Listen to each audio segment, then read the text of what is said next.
Hello engineers, एक बार फिर से आपका बहुत बहुत स्वागत है civil Guruji the civil engineers training institute में। मैं हूं विजीश, कॉर्पोरेट ट्रेनर। सबसे पहले टीचर्स डे की बहुत बहुत शुभकामनाएं आप सभी को। जितने भी मेरे टीचर्स हैं, गुरुजन हैं, जिन्होंने मुझे सिखाया, इस काबिल बनाया, और उस गुरु शिष्य परंपरा को आगे बढ़ाते हुए मैं हमारे ट्रेनीज़ को सिविल गुरुजी में यहाँ पे ट्रेनिंग प्रोवाइड कर रहा हूँ, जहाँ पे मैं उनको सिखा रहा हूँ कि ऑटो लेवल की मदद से किस तरीके से हम कंटूर मैप्स जनरेट करते हैं। तो आइए आप सभी व्यूअर्स को भी मैं बताना चाहूँगा कि किस तरीके से कंटूर को हम बनाते हैं ऑटो लेवल की मदद से। तो सबसे पहले मैं आपको ग्राउंड के नेचर से वाकिफ़ कराना चाहता हूँ। यहाँ पे आप देख पा रहे हैं, जैसे ये जो ग्राउंड है हमारा, इसका जो नेचर है यहाँ पे प्रॉपरली हमें उतने अच्छे से समझ नहीं आ रहा है कि कहाँ पे ये वैली रीजन है, कहाँ पे ये ज़्यादा अप है, ये आइडेंटिफाई करना थोड़ा मुश्किल है। इसके लिए हमने क्या किया कि हम एक पर्टिकुलर इंटरवल्स में, जैसे मैं आपको दिखाना चाहूँगा, यहाँ पे आप आएंगे। सबसे पहले मैं आपको दिखाता हूँ, ये है हमारा बेंचमार्क गाइस, ये हमारा बेंचमार्क है। यहाँ पे हमने सबसे पहला रीडिंग लिया। तो सबसे पहला रीडिंग हमेशा कहाँ लिया जाता है? बेंचमार्क में। तो सबसे पहला ऑटो लेवल को जब हमने सेट किया और पहली रीडिंग जब हमने यहाँ पे देखा, तो that is called back side reading, और लिया कहाँ पे? बेंचमार्क में।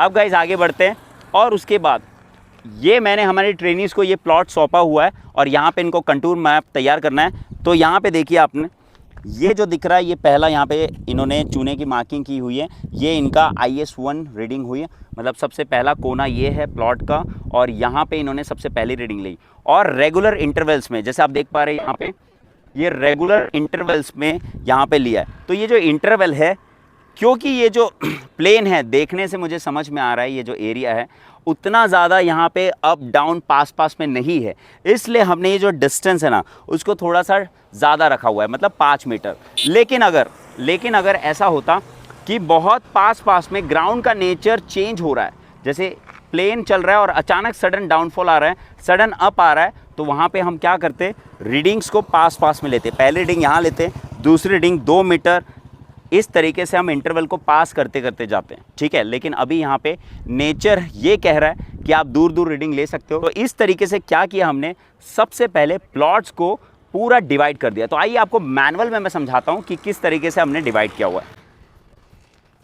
तो देखिए यहाँ पे आप देख रहे हैं contouring by rise fall method, आपको दिख रहा है। कंटूरिंग हम कैलकुलेट करने वाले, और मेथड का नाम है जो मैथमेटिकली हम RL कैलकुलेट करते हैं, that is called rise and fall method, ठीक है गाइस। जैसे आप यहाँ पे एक ग्राफ देख पा रहे हैं, इसको मैं बाद में ज़रूर समझाऊंगा।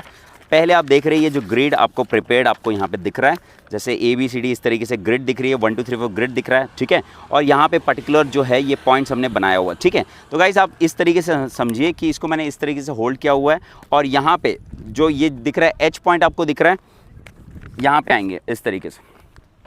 ये देखिए ये जो H पॉइंट और 1 पॉइंट जहाँ पे मिल रहा है, मीट अप कर रहा है, ये वाला हमारा IS1 की रीडिंग हो गई। और इस तरीके से हमने पूरी रीडिंग्स पूरे इंटरवल में लिए। तो कितनी रीडिंग्स हमने यहाँ पे कैरी किया, देखिए आप, IS1 2 3 4 5 6 7 8 इस तरीके से चल रहे हैं, और अगेन 1 2 3 4 5 6 7 8, मतलब कुल रोडर यहाँ पे 68 64, मतलब 64 रीडिंग्स हमने लिया यहाँ पे, और बेंचमार्क की रीडिंग हमने लिया, ठीक है। तो सबसे पहली रीडिंग बेंचमार्क की हमने ले लिया, मतलब BS, और दूसरी रीडिंग आप देख रहे हैं ये पूरे IS की रीडिंग जनरेट हो गई, और लास्ट वाली रीडिंग FS की जनरेट हो गई, ठीक है। तो इस तरीके से हमने पूरे ग्रिड का रीडिंग्स हमने ले लिया और पता कर लिया उसका RL कैलकुलेट जो करते हैं, वो RL कैलकुलेट करने के लिए हम राइज एंड फॉल मेथड का सहारा ले रहे हैं, और उसी के साथ हम यूज़ कर सकते हैं HI मेथड, ठीक है, हाइट ऑफ इंस्ट्रूमेंट मेथड। तो कल ही इन्होंने हाइट ऑफ इंस्ट्रूमेंट को परफॉर्म करते हुए लेवल को कैसे ट्रांसफ़र करना है इसके बारे में सीखा, और आज राइज एंड फॉल मेथड का यूज़ करते हुए किस तरीके से कंटूर का मैप जनरेट किया जाता है, इसको इन्होंने सीखा। तो गाइस कंटूर की मदद से हम बेसिकली ये आइडेंटिफाई कर पा रहे हैं कि ग्राउंड का नेचर कैसा है, हमें कहाँ पे हमारे मेन बिल्डिंग्स को कैरी करवाना है, कहाँ पे हमको नेचुरल स्लोप मिलने वाला है, मतलब हम ड्रेन लाइन कहाँ पे दे सकते हैं, किस तरीके से हम ग्राउंड, अगर हम कहीं पे गार्डन एरिया दे रहे हैं और वो उठा हुआ रहना चाहिए तो कहाँ पे हमें देना चाहिए, मतलब अगर ऐसा हमें हाइट्स मिल रहा है जहाँ पे एलिवेशन है ज़्यादा, तो वहाँ पे हम गार्डन एरिया दे सकते हैं। अगर कहीं पे स्विमिंग पूल वाला रीजन देना है तो पहले से वहाँ पे एक्सकवेशन अगर होगा, मतलब पहले से वहाँ पे एक गड्ढा है थोड़ा, तो वहाँ पे हम स्विमिंग पूल का निर्माण कर सकते हैं। तो ये जो चीज़ें ये हमारी हेल्प करती है। और उसके साथ साथ हम ये समझ सकते हैं कि हमें कितना कटिंग करना है, कितना फिलिंग करना है। आइए थोड़ा सा पास होके मैं यहाँ पे आपको दिखाना चाहूँगा।